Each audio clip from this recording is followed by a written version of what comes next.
Coucou les amis, c'est Sandra, j'espère que vous allez bien aujourd'hui, que vous êtes en pleine forme aujourd'hui. Je me présente d'abord pour ceux qui ne me connaissent pas, je suis Sandra Ganval, je suis écrivaine indépendante. Sur cette chaîne, je partage avec vous des réflexions sur l'auto-édition, sur l'écriture, sur la lecture, et puis je parle de ce dont j'ai envie de parler. Donc en ce moment, je parle beaucoup de la crise du coronavirus, parce que c'est un sujet qui m'interpelle. Je me réveille le matin en y pensant, je me couche le soir en y pensant, tout simplement parce que je suis immergée dedans, parce que dès que je sors de chez moi, je vois des gens masqués et je ne m'y habitue pas. Voilà, donc aujourd'hui, je voulais vous parler d'un article qui est paru sur le site de François, ça doit être françois.fr, je vous mettrai le lien de toute façon. Et le titre de l'article, c'est Covid-19. Erreurs commises pendant la crise, les chiffres finiront par dire la vérité. C'est super intéressant, il faut vraiment lire cet article pour mieux comprendre ce qui s'est passé, ce qui est en train de se passer, pour comprendre à quel point on peut manipuler les chiffres pour les interpréter et leur faire dire certaines choses. Et à quel point c'est important d'être vigilant, nous, en tant que citoyens, par rapport à ça, parce qu'en ce moment, il est en train de se passer des choses qu'on ne comprend pas, qu'on ne contrôle pas, à savoir qu'il y a des décisions qui sont prises quotidiennement par rapport à notre vie de tous les jours, et qui ne correspondent pas à une réalité en matière de chiffres, de personnes malades, en matière de chiffres de décès liés au coronavirus. Donc il y a de quoi s'interroger, se poser des questions, et puis, prendre une position en tant que personne, en tant que citoyen, ce qui n'est pas forcément évident. Moi, j'ai pas de solution à proposer, j'ai pas de mouvement que je vais créer et puis ramener tout le monde à moi et être le leader de quelque chose, mais en tout cas, je me dis que ne serait-ce que le fait de pointer ça, de partager ça, comme moi je peux le faire, c'est important. Donc je vais quand même un peu vous parler de cet article. Alors ça commence assez fort. Je vais vous lire des petits extraits en fait. Alors, analyse. Peut-être vous sont-elles passées inaperçues, mais 2 phrases du ministre de la Santé Olivier Véran, lors de son audition devant les sénateurs le 24 septembre, sont lourdes de sous-entendus. À vrai dire, ce sont de véritables aveux quant aux décisions passées de début 2020 et de la réalité et contradiction des autorités. Première phrase, nous n'avons jamais opéré selon les courbes, mais uniquement sous la pression sanitaire. Deuxième phrase, notre objectif a été et est toujours de traquer et d'éradiquer le virus Covid-19. Notons déjà l'aspect contradiction, où depuis plusieurs semaines, on nous parle matin et soir de la courbe des cas, puis la courbe des hospitalisations, puis de la courbe du taux de positivité, pour dire devant le Sénat, on ne regarde pas les courbes, mais la pression sanitaire. Contradiction. Notons également l'aveu naïf de sa seconde affirmation, sur lequel il peut lui être répondu, eh bien, vu le nombre de cas positifs aujourd'hui, on ne peut pas dire que la gestion de la première vague ait été une réussite. Ensuite, première partie de l'article, c'est un petit historique pour comprendre le côté ubuesque de la situation actuelle. Donc il parle longuement des lits de réanimation, donc il y a beaucoup de chiffres. Ils expliquent que la France compte 5600 lits de réanimation. Or, depuis longtemps, ces lits sont occupés de 85 à 90% par des maladies standards ou connues. Voilà, donc en fait l'idée de cette première partie, c'est d'expliquer que une partie des lits de réanimation sont déjà affectés en général à un certain nombre de pathologies, donc à 80%, les lits de réanimation sont affectés à un certain nombre de pathologies. Et donc, du coup, quand il y a une épidémie comme ça, ben, les pathologies habituelles ne peuvent plus être accueillies. Donc, du coup, ça va poser un problème et ça va faire que les personnes qui, normalement, devaient être là, n'ont plus de place parce que le Covid a pris toute la place. Ce problème se pose, s'est déjà posé avec les différentes... les autres épidémies de grippe, c'est ce qu'ils expliquent, qu'il y a déjà eu ça en 2012, qu'il y a déjà eu ça en 2018, et que on avait déjà expérimenté finalement ce qu'on a expérimenté en 2020, mais qu'on n'avait pas anticipé, alors qu'on aurait dû anticiper. Donc l'idée, c'est surtout ça, c'est que finalement, le gros problème, le problème principal, c'est la casse de l'hôpital, c'est la casse de l'hôpital public. Donc la conclusion, c'est que quantitativement, la Covid-19 n'est qu'un cas parmi d'autres et les raisons en sont connues. Que se passe-t-il réellement ? Si surmortalité il y a eu en 2020 en valeur relative et absolue par rapport aux autres années, c'est surtout en EHPAD, maison de retraite et à domicile. La gestion de la première vague par les autorités a partiellement reporté les décès hospitaliers sur les « prenez du Doliprane et appelez le 15 si gros problème ». Comment expliquer qu'à ce jour, il n'y a entre autres que 100 décès attribués à la grippe en 2020 et 40% de décès cardiaques en moins? Où sont-ils passés? Entre le 1er mai et le 24 août 2020, 178 598 décès, soit 1% de moins qu'en 2019 et le même niveau qu'en 2018. Depuis le 1er mai, comme le confirment les données récentes, on ne constate plus en France d'excédent de mortalité par rapport aux 2 années précédentes. Pendant les 4 mois depuis le déconfinement où le gouvernement dénonçait quotidiennement une attitude trop souvent désinvolte des Français, il n'y a pas eu de surmortalité. Voilà, donc cette culpabilité. Ce qui entraîne aujourd'hui la grande méfiance des Français qui se demandent pourquoi on a mis l'économie à l'arrêt pour une surmortalité attribuable à la Covid-19 très limitée par rapport aux autres années. Alors que lors d'événements similaires auparavant, on acceptait une telle surmortalité, disons-le, dont la majorité des gens se souciaient fort peu.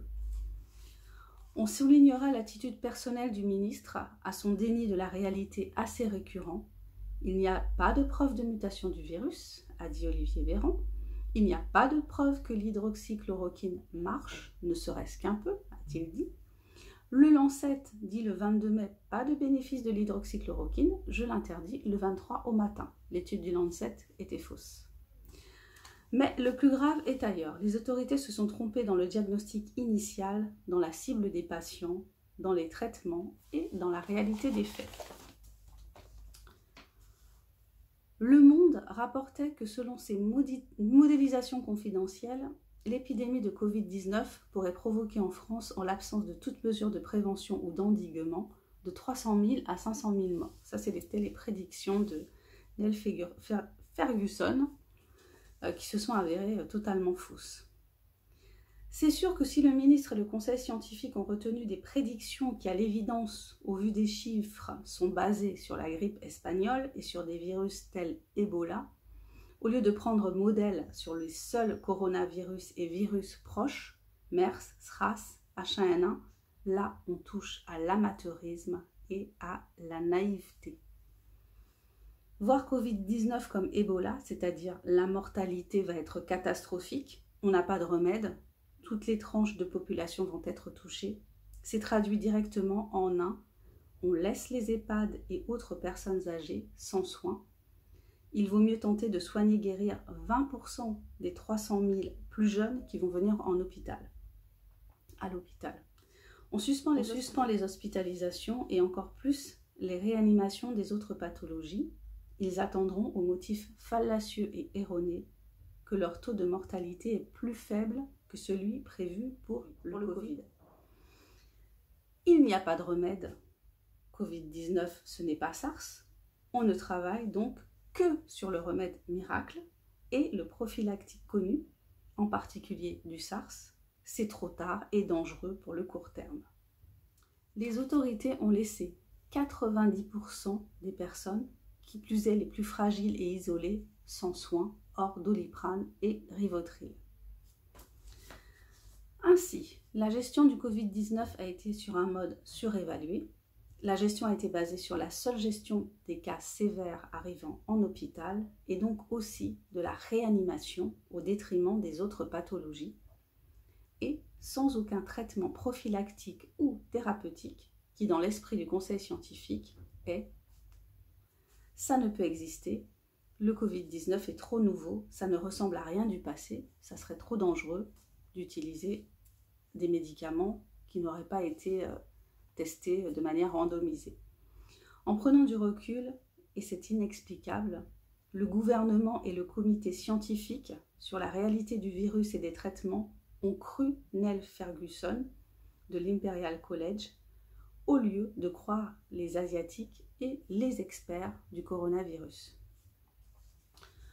Le Covid touche principalement les personnes âgées et les personnes à forte comorbidité et à problèmes immunitaires, exactement ce que le gouvernement a exclu des soins en mars et en avril. 95% des contaminés étaient asymptomatiques ou symptomatiques guérissant seuls, et donc les mesures générales étaient probablement surdimensionnées, voire ineptes. Autant dire que la stratégie tout sur l'hôpital et la réanimation en excluant la population cible a coûté très cher médicalement et économiquement. Les cas sévères et les décès étaient dus à des hyperinflammations. Ces cas, connus début 2020, doivent être traités en amont car la réanimation invasive, c'est l'échec assuré. La communication des pouvoirs publics n'a pas assez permis de sensibiliser ces patients ayant des maladies chroniques et de la rassurer sur le fait qu'il était important qu'ils continuent à se faire soigner. Là, on parle des personnes qui ne sont pas allées à l'hôpital parce qu'elles avaient peur d'attraper le Covid à l'hôpital. Donc, elles sont restées chez elles. Et elles sont parfois décédées chez elles.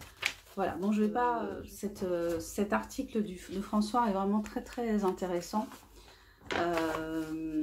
Ça donne une perspective assez inquiétante sur la façon dont la crise du Covid a été traitée, sur le fait qu'on n'a pas soigné les gens, qu'on a préféré ne pas utiliser un traitement qui aurait pu être qui aurait pu faire baisser la charge virale, parce que c'était ce qu'il fallait faire. Donc on n'a pas fait baisser la charge virale, on a envoyé les gens chez eux en leur disant de prendre du Doliprane et puis d'appeler le 15 s'ils avaient le sentiment d'étouffer. Donc on ne peut pas dire que ce soit vraiment une façon de prendre en charge cette maladie, alors que on savait déjà, enfin il aurait fallu s'intéresser à ce qui s'était fait en Chine, à la façon dont on avait traité les gens et utiliser la même méthode. Mais comme il y avait une espèce de mépris par rapport à à la façon dont les Chinois avaient géré la crise, et puis un mépris par rapport à Didier Raoult, dont on a